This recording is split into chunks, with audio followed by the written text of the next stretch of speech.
ನರಮೇಧಕ್ಕೆ ಶುರುವಾಯಿತು ನಮ್ಮ ಭಾರತೀಯ ಸೇನೆಯ ಪ್ರತೀಕಾರ. ಹೌದು, ಹಿಂದೂಗಳ ನರಮೇಧಕ್ಕೆ ಶುರುವಾಯಿತು ಪ್ರತೀಕಾರ. ದಕ್ಷಿಣ ಕಾಶ್ಮೀರದಲ್ಲಿನ ಉಗ್ರರ ಮನೆಗಳನ್ನ ಉಡೀಸ್ ಮಾಡಿದೆ ನಮ್ಮ ಭಾರತೀಯ ಸೇನೆ. ದಕ್ಷಿಣ ಕಾಶ್ಮೀರದಲ್ಲಿನ ಉಗ್ರರ ಮನೆಗಳು ಉಡೀಸ್.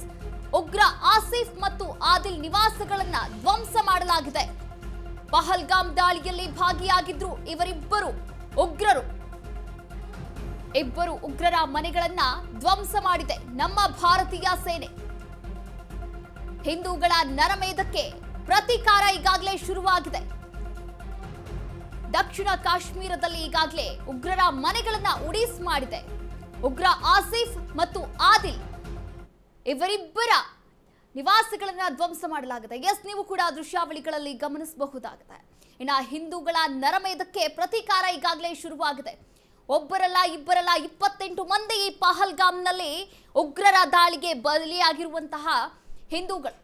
ಇನ್ನು ಕಾಶ್ಮೀರದಲ್ಲಿ ಪಹಲ್ಗಾಮ್ನಲ್ಲಿ ನಡೆದಂತಹ ಭೀಕರ ನರಮೇಧಕ್ಕೆ ಇದೀಗ ಭಾರತೀಯ ಸೇನೆ ಪ್ರತೀಕಾರ ತೀರಿಸಿಕೊಂಡಿರುವಂಥದ್ದು. ಇನ್ನು ಲಷ್ಕರ್ ಉಗ್ರನ ಮನೆ ಮೇಲೆ ಸೇನಾಪಡೆ ಅಟ್ಯಾಕ್ ಮಾಡಿದೆ. ಪಹಲ್ಗಾಮ್ ದಾಳಿಯಲ್ಲಿ ಆದಿಲ್ ಪ್ರಮುಖ ಪಾತ್ರವನ್ನ ವಹಿಸಿದ್ದ. ಪಾಕಿಸ್ತಾನದಲ್ಲಿ ಟ್ರೈನಿಂಗ್ ಅನ್ನ ಕೂಡ ಪಡೆದಿದ್ದ ಈ ಉಗ್ರ ಆದಿಲ್ ಪಾಕಿಸ್ತಾನದಲ್ಲಿ ಟ್ರೈನಿಂಗ್ ಅನ್ನ ಪಡಿತಾನೆ. 2018ರಲ್ಲಿ ಪಾಕಿಸ್ತಾನಕ್ಕೆ ತೆರಳಿ ಆದಿಲ್ ಟ್ರೈನಿಂಗ್ ಅನ್ನ ಕೂಡ ಪಡೆದಿರ್ತಾನೆ, ತರಬೇತಿಯನ್ನ ಪಡೆದಿರ್ತಾನೆ. ನಿರಂತರವಾಗಿ ಭಯೋತ್ಪಾದಕ ಸಂಘಟನೆಯ ಜೊತೆ ನಂಟನ್ನ ಕೂಡ ಹೊಂದಿರ್ತಾನೆ.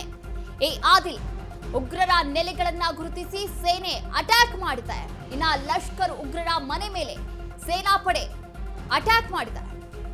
ಪಹಲ್ಗಾಮ್ ದಾಳಿಯಲ್ಲಿ ಆದಿಲ್ ಪ್ರಮುಖವಾದಂತಹ ಪಾತ್ರವನ್ನ ವಹಿಸಿದ್ದ. ಜಮ್ಮು ಕಾಶ್ಮೀರದ ಬಂಡಿಪೋರಾ ಬಳಿ ಭದ್ರತಾ ಪಡೆ ಹಾಗೂ ಉಗ್ರರ ನಡುವೆ ಈಗಾಗಲೇ ಗುಂಡಿನ ಚಕಮಕಿ ನಡೆದಿದೆ. ಆದ್ರೆ ಈ ಒಂದು ಪಹಲ್ಗಾಮ್ನಲ್ಲಿ ನಡೆದಂತಹ ಭೀಕರ ನರಮೇಧಕ್ಕೆ ಪ್ರಮುಖವಾದಂತಹ ಪಾತ್ರ ವಹಿಸಿದ್ದು ಇದೇ ಉಗ್ರ ಆದಿಲ್. ಹೀಗಾಗಿ ಈ ಆದಿಲ್ ಎಲ್ಲಿ ಟ್ರೈನಿಂಗ್ ತೆಗೆದುಕೊಂಡಿದ್ದ?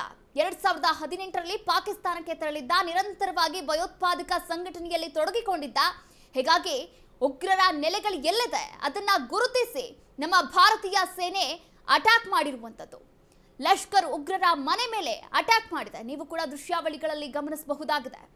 ಇನ್ನು ಪಹಲ್ಗಾಮ್ ದಾಳಿಯಲ್ಲಿ ಪ್ರಮುಖವಾದಂತಹ ಪಾತ್ರವನ್ನ ವಹಿಸಿದ್ದ ಈ ಉಗ್ರ ಆದಿಲ್ ಹಾಗೆ ಆಸಿಫ್ ಇಬ್ಬರ ಮನೆಯನ್ನ ಕೂಡ ಈಗಾಗಲೇ ಉಡೀಸ್ ಮಾಡಿದೆ ನಮ್ಮ ಭಾರತೀಯ ಸೇನೆ. ನಿರಂತರವಾಗಿ ಭಯೋತ್ಪಾದಕ ಸಂಘಟನೆಯ ಜೊತೆ ನಂಟನ್ನ ಕೂಡ ಹೊಂದಿರ್ತಾರೆ ಈ ಇಬ್ಬರು ಉಗ್ರರು. ಉಗ್ರರ ನೆಲೆಗಳನ್ನ ಗುರುತಿಸಿ ನಮ್ಮ ಸೇನೆ ಅಟ್ಯಾಕ್ ಮಾಡಿದೆ. ನೀವು ಕೂಡ ದೃಶ್ಯಾವಳಿಗಳಲ್ಲಿ ಗಮನಿಸಬಹುದಾಗಿದೆ. ಪ್ರತೀಕಾರದ ಸೇಡಿನ ಪ್ರತೀಕಾರವನ್ನ ತೀರಿಸಿಕೊಳ್ಳೋಕೆ ನಮ್ಮ ಭಾರತೀಯ ಸೇನಾಪಡೆ ಮುಂದಾಗಿರುವಂಥದ್ದು. ಜಮ್ಮು ಕಾಶ್ಮೀರದ ಬಂಡಿಪೋರಾ ಬಳಿ ಈಗಾಗಲೇ ಭದ್ರತಾ ಪಡೆ ಹಾಗೆ ಉಗ್ರರ ನಡುವೆ ಗುಂಡಿನ ಚಕಮಕಿ ಕೂಡ ನಡೆದಿರುವಂಥದ್ದು. ಇನ್ನು ಭಾರತೀಯ ಸೇನೆ ಲಷ್ಕರ್ ಎ ತೊಯ್ಬಾ ಕಮಾಂಡರ್ನನ್ನ ಹತ್ಯೆ ಕೂಡ ಮಾಡಿದೆ. ಲಷ್ಕರ್ ಎ ತೊಯ್ಬಾ ಟಾಪ್ ಕಮಾಂಡರ್ ಅಲ್ತಾಫ್ ಲಲ್ಲಿಯನ್ನ ಸೇನೆ ಹೊಡೆದುರುಳಿಸಿದೆ ಅಂತಾನೆ ಹೇಳ್ಬೋದು. ಇನ್ನು ನಮ್ಮ ಯೋಧರು ಹಾಗೆ ಉಗ್ರರ ನಡುವೆ ಭಾರಿ ಗುಂಡಿನ ಕಾಳಗ ಕೂಡ ನಡೆದಿದೆ. ಕಾರ್ಯಾಚರಣೆಯ ವೇಳೆ ಒಬ್ಬ ಯೋಧ ಹಾಗೂ ಇಬ್ಬರು ಪೊಲೀಸರಿಗೆ ಗಂಭೀರವಾದಂತಹ ಗಾಯಗಳಾಗಿವೆ. ಅವರನ್ನ ತಕ್ಷಣವೇ ಹಾಸ್ಪಿಟಲ್ಗೆ ಸೇರಿಸಲಾಗಿದೆ. ಇನ್ನು ಚಿಕಿತ್ಸೆಯನ್ನ ಕೂಡ ಮುಂದುವರಿಸಲಾಗಿದೆ. ಆದರೆ ಇದೀಗ 2018ರಲ್ಲಿ ಪಾಕಿಸ್ತಾನಕ್ಕೆ ತೆರಳಿ ಆದಿಲ್ ಟ್ರೈನಿಂಗ್ ಅನ್ನ ಪಡೆದುಕೊಂಡಿರ್ತಾನೆ. ಇನ್ನು ಆದಿಲ್ ಮತ್ತೆ ಆಸಿಫ್ ಇವರಿಬ್ಬರ ನಿವಾಸವನ್ನ ಕೂಡ ಈಗಾಗಲೇ ನಮ್ಮ ಭಾರತೀಯ ಸೇನೆ ಹೊಡೆದುರುಳಿಸಿದೆ.